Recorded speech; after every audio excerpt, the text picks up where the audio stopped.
కోవూరు మండలం గాంధీబొమ్మ సెంటర్ వద్ద వెలసి ఉన్న శ్రీ కోదండరామస్వామి దేవస్థానం నందు శ్రీరామనవమిని పురస్కరించుకొని శ్రీ సీతారాముల వారికి ఆలయ ధర్మకర్తలు కాటంరెడ్డి అనసూయమ్మ కుమారులు కాటంరెడ్డి కృష్ణారెడ్డి ఆధ్వర్యంలో సీతారాముల కళ్యాణం అత్యంత వైభవంగా జరిగింది. ముందుగా ఆలయంలో ప్రత్యేక పూజలు నిర్వహించి శ్రీ సీతారాముల వారిని వివిధ పరిమళ పుష్పాలతో స్వర్ణాభరణాలతో అందంగా అలంకరించి ప్రత్యేకంగా ఏర్పాటు చేసిన కళ్యాణ మండపంలో కొలువు తీర్చి వేద పండితుల మధ్య వేద మంత్రాలు మంగళ వాయిద్యాల మధ్య శ్రీరామ నామస్మరణతో కళ్యాణం కనుల విందుగా జరిగింది. విశేష సంఖ్యలో భక్తులు విచ్చేసి స్వామి అమ్మవార్ల కళ్యాణాన్ని తిలకించి తీర్థ ప్రసాదాలు స్వీకరించారు.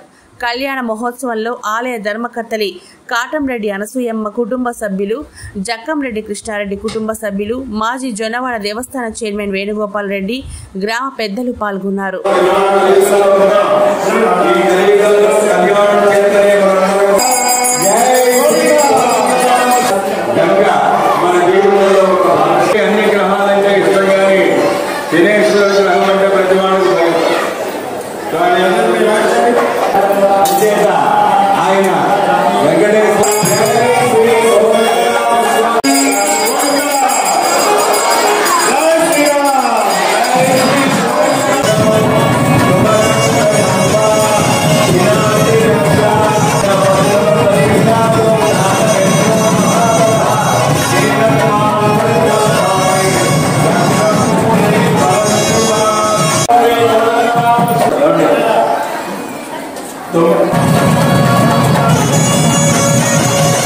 మరి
వారి కుమారులు మాన్యశ్రీ